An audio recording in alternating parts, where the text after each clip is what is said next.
Poštovani gledaoci, dobrodošli u moj novi video. Kako ste mi danas? Danas imamo velike teme za VH fudbal.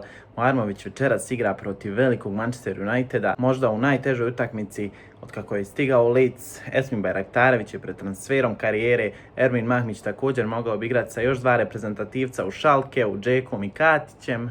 A Dženis Burnić ima novi klub, tako da ljudi, ostanite do kraja videa, lajkujte video i pretplatite se na kanal, a mi krećemo odmah. Tarik Muharmović večeras igra protiv Manchester Uniteda, početak sezone u Engleskoj sve je bliže, a Leeds United večeras igra najzanimljiviju prijateljsku utakmicu ovog ljeta. Na stadionu Croke Park u Dublinu sastaju se Leeds i Manchester United, utakmica počinje u 20 sati i 30 minuta, a prijenos je na Areni Sport 2 Premium. Naravno, za nas je najvažnije ime Tarik Muharmović. Naš reprezentativac ovog ljeta stigao je u Leeds i Sassuolo za čak 37 milijuna eura, što dovoljno govori koliko engleski klub vjeruje u njegove kvalitete. I ono što je Muharmović pokazao do sada definitivno daje razlog za optimizam. U prethodnim pripremnim utakmicama bio je odličan, djelovao je sigurno, koncentrisano i bez straha, a navijači Leedsa već su počeli pokazivati veliko oduševljenje njegovim igrama. To je posebno važno za igrača koji je tek stigao u novu sredinu, koji se mora prilagoditi potpuno drugačijem fudbalu. Engleski fudbal je fizički zahtjevan, utakmice su brze, a pritisak je ogroman. Međutim, Muharmović do sada pokazao da se može nositi s tim. Večerašnja utakmica protiv Manchester Uniteda zato će biti jedna velika provjera, a mjesto odigravanja utakmice posebno je zanimljivo za one stare gledatelje fudbala. Leeds United i Manchester United igraju u Croke Parku u Dublinu, stadionu koji može primiti više od 82.000 gledalaca. Za ovaj duel stadion je rasprodan.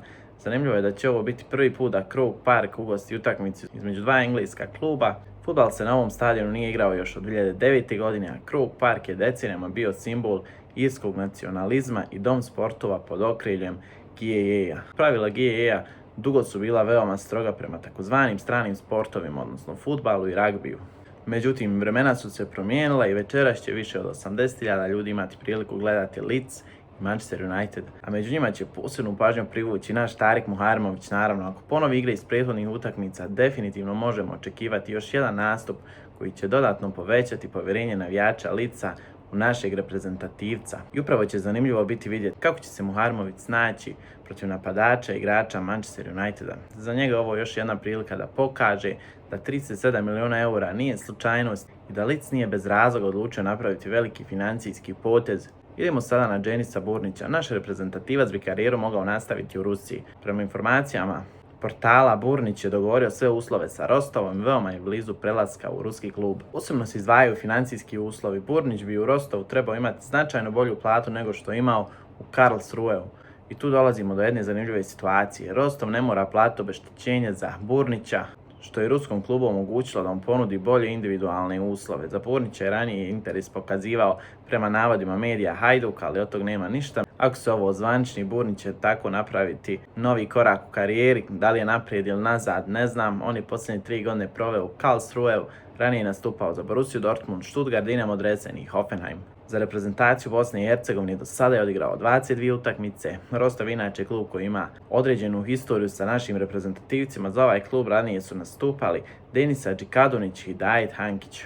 A sada bi Dženis Burnić mogao biti novo BH ime u Rostovu. Naravno, ostaje da sačekamo zvaničnu potvrdu, ali prema informacijama koje dolaze iz blizine igrača, posao je veoma blizu realizacije. Sada dolazimo do Ermina Mahmića, najvećeg talenta BH fudbala. Uvijek ponovim i uvijek ću to govoriti. Ovo je definitivno jedna od najzanimljivijih transfer priča kada su u pitanju mladi reprezentativci Bosne i Hercegovine. Mahmić ipak neće ići izgleda u Schalke, iako je njemački klub pokazao veliki interes. Sky novinar Schlarman objavio je da je Mahmić veoma zanimljiv igrač, ali trenutno nije financijski isplativ za Schalke. Drugim riječima, problem nije u kvalitetu igrača, problem je u cijeni koju Slovan iz Libereca traži za Mahmića.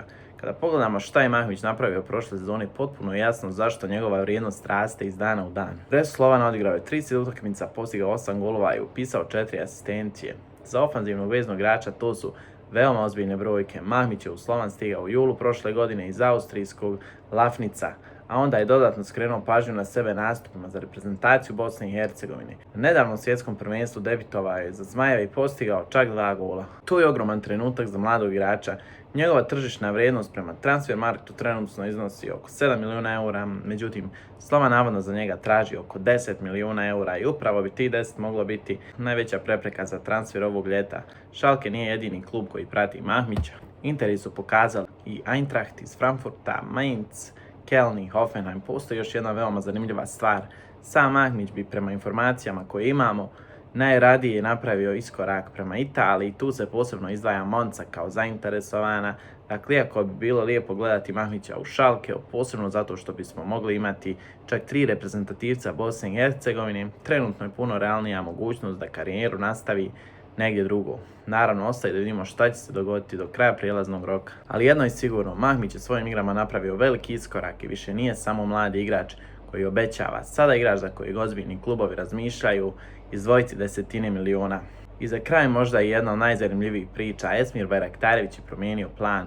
Portali su ranije pisali da je plan našeg reprezentativca da ostane u PSV-u, međutim sada je situacija druga. Po novim informacijama razgovori o njegovoj budućnosti ušli su u novu fazu. Postoji veliki interes drugih klubova i trenutno se razgovara o tome šta je najbolja opcija za Esmira. Naš izvor opisuje razgovore kao jake i pozitivne i očekuje se brzo rješenje. Naravno, u fudbalu se stvari mogu promijeniti praktično preko noći, ali trenutno postoji realna mogućnost da Bajraktarević ipak napusti PSV. Nizozemski mediji pišu da je posudba realna opcija, međutim prema informacijama šanse su trenutno 50-50 da Esmir potpuno promijeni klub. Dakle, nije isključena ni posudba, ali nije isključena ni prodaja. Uglavnom, velike su šanse da Esmir promijeni klub. Ovu sezonu neće odigrati za PSV, to je skoro pa sigurno. Bajraktarević ima ugovor od 2029. godine. To znači da PSV nema nikakav pritisak da ga proda ispod cijene. Naprotiv, PSV-u su svjesni Esmirovog potencijala, gledaju ga kao dugoročno vrijednu imovinu.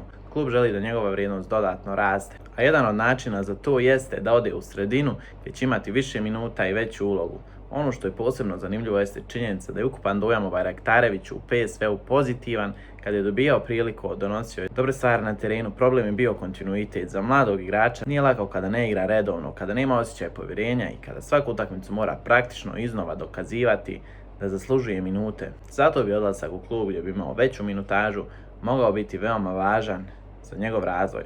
A PSV očigledno ima interesa za Esmira. Ono što je najvažnije, Esmir ima samo 21 godinu i pred njim još mnogo prostora naravno za napredak. Kada sve saveremo, pred nama je veoma zanimljiv period za BiH fudbal. Tarik je napravio transfer u Lidz, sada pokušava izboriti svoje mjesto u ekipi. Mislim da ga je već izborio, u svakoj pripremnoj utakmici je odigrao skoro 90 minuta. Stvarno, znači u svakoj prijateljskoj je bio standardan, oduševio je navijače Lidza. Mahmić izgleda da neće u Schalke, mada se opet nikad ne zna, jedino da Schalke nekog prodaje i da pokušaju nešto. Problem je taj budžet koji je samo 40 milijuna bio za Schalke u ovoj sezoni. Cilj je ostanak u Bundesligi, samo nemaju neke veće ciljeve, zato je bio tako tanak budžet na početku sezone. Tako da ljudi, to je to od ovog videa, nadam se da vam se svidio. Ako jeste, lajkujte video, pretplatite se na kanal, a mi se ljudi vidimo i čujemo uskoro. Ćao!